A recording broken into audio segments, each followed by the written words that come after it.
Welcome back, everyone. This is Thomas Triple T Tie with another new bullish crypto analysis. Before we dig in and take a look at Bitcoin's weekly analysis, remember this is for edutainment only and not to be considered as financial advice. Additionally, I would appreciate if you could help spread my analysis out to more people, especially people who are new to crypto, because my analysis are pretty easy to understand and it's not filled with a lot of jargon. And if they are filled, they're defined. So with that, let's take a look at, we're going to skip the news because I cover a lot of the Bitcoin news over the daily Bitcoin analysis already. So there's not much left to cover on the weekly. So with that, let's dig into the charts and then we'll take a look at the analysis. Crypto market right now, I need my mouse highlighter here. Crypto market right now is looking better. We got it's about half and half here on this chart, on this heat map. Bitcoin is at 38.6K, dominance 42. Notice that the dominance is over 42, so it's been moving up. I noticed that typically when the market tanks and the further it tanks, the more Bitcoin's dominance will increase. Dominance is 42.21, Ethereum 2.8K, dominance 19.54. Luna's in the green again, but still in the low 80s. ADA, it moved back up to 79. Overall, a little bit better market for crypto today. Let's take a look at the total market cap here, 1.74 trillion, down 0.43, so money still leaving the crypto market. Bitcoin here, it's market cap $734.7 billion. Now let's take a look at the weekly chart here. Bitcoin printed its fifth bearish weekly candle, and they're all descending. And yesterday in my daily analysis, I mentioned that Bitcoin is likely to head towards 37.5K, and it did do that. It actually wicked down to 37.4K and came back up. Additionally, in my last week's analysis, I mentioned that Bitcoin is more likely to crab with bearish tendency. And that's what it did. If you notice here, it remained in this horizontal movement here, but more pressure to the downside, so it descended. Bitcoin remains in the bearish zone below the descending 50-week moving average. So that's this line, pinkish reddish line here. It's below that. It's also below the bull market support band. This is the grayish band here, and that's these 2 points here range between 41.8K and 42.8K. The 50-week moving average is 44.7K, and that's up here. The Bollinger basis, or the middle line, is this bluish line here. And that's shared with the bull market support band, so I won't cover that. The nearest major support would be this 37.5K. It's been very strong. It's been holding strong. A wick came down, but came back up. You can see back here in around the week of in February. Strong support back then too. Strong support back here too. So, and also back here, and here it acted as resistance back here. So very major support resistance level at 37.5.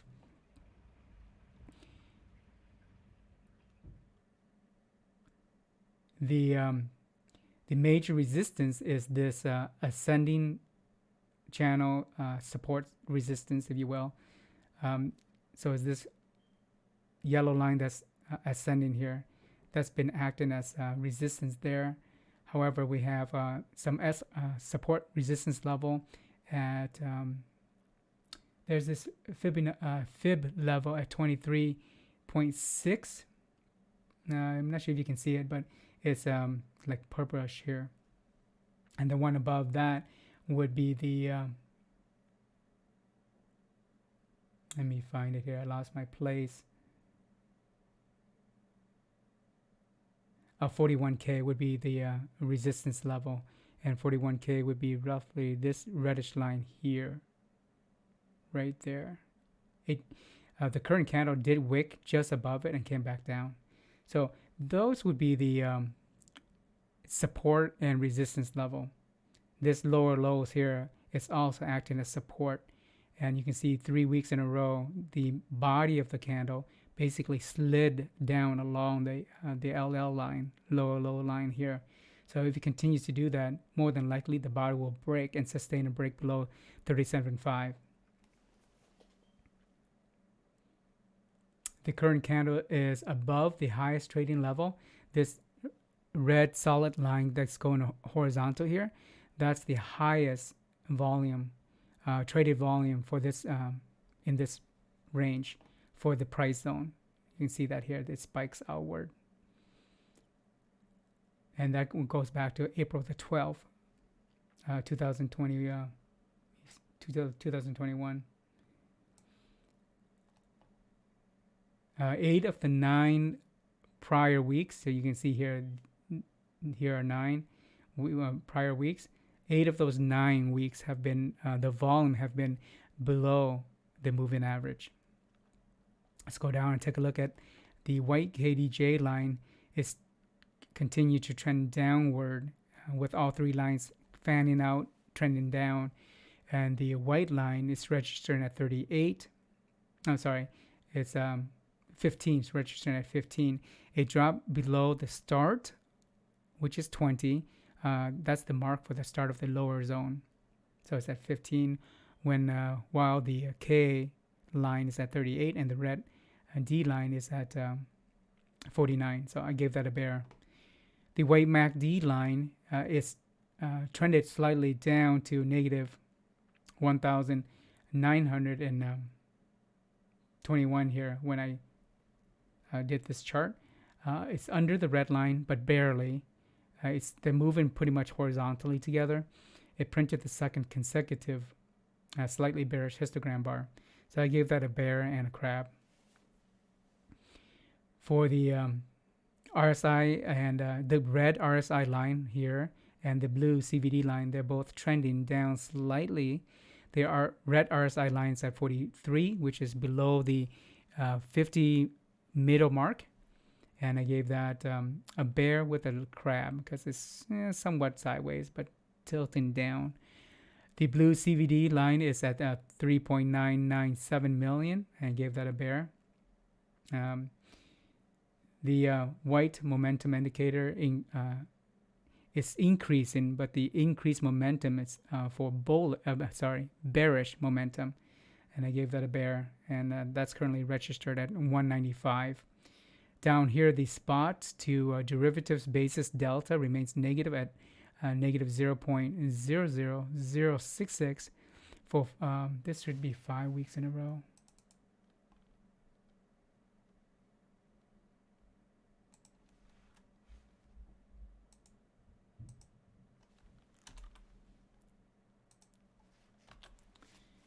So overall, here's the summary for this chart. I gave it again the same ratings last week, a crab and a bear. I expect it to crab sideways in this region. I mean choppiness in this region, and for bearish tendency with a caveat. And that caveat is we have FOMC meeting coming up on May the 3rd and the 4th. So typically, right before the meeting announcement, the price can be extremely volatile, and right after their announcement, price gets even more volatile. So those two factors actually the one factor, FOMC meeting, and who knows what's going to happen in the stock market. So that could create some volatility and choppiness. I expect the wick to go below the 37.5 again potentially. It may not sustain it, but it highly likely that it could wick below 37.5K, and it could wick as high as like 42. Where's that line here? 42.5, which is a week ago, where it wicked slightly above and came back down. So that range is where I'm expecting this next week to chop for Bitcoin.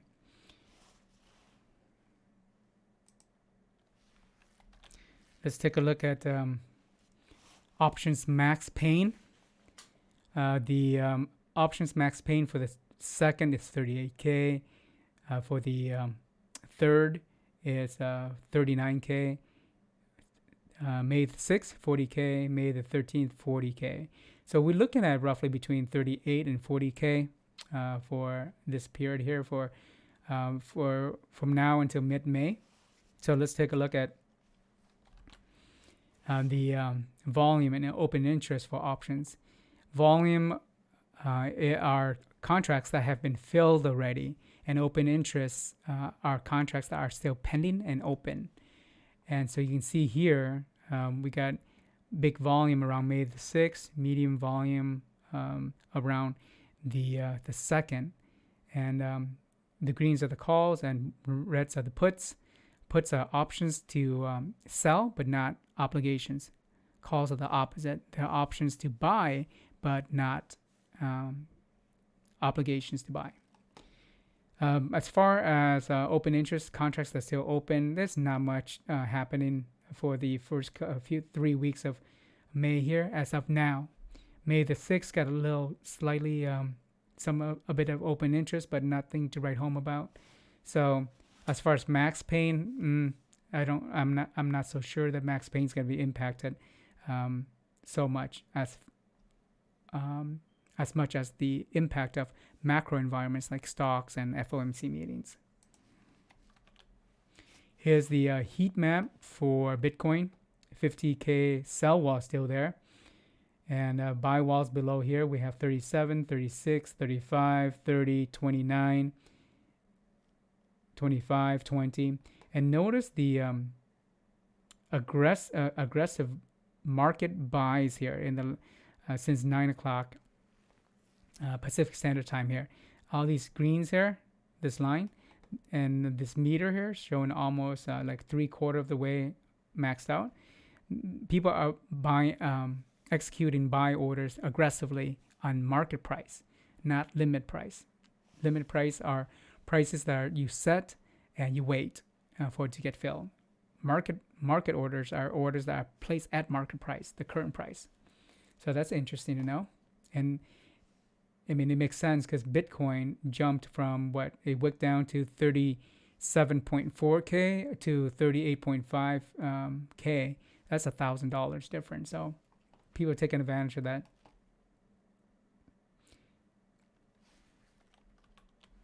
And here's the liquidation level for from Binance alone, and this is from High Block Capital, and it's currently at 2.45 roughly. Yes, it says 2.45 billion, and that's negative. Negative meaning excess shorts, and this just means that the short this 20 to 100x high leverage positions only. We have short levels up here, long levels down here, and the short level, the money in the short levels minus the money in the long levels gives you this here. And that's, again, it's roughly around $2.5 billion high leverage money, excess, okay, not total, just excess, the difference between. So it means that there's more money shorting Bitcoin right now on high leverage. And with this amount of money, it's not going to impact the influence the spot price. Again, it's macro factors. But in a regular market, it could, like, somewhat normal market, it could. And that's it. We're back to the chart here. I appreciate your time.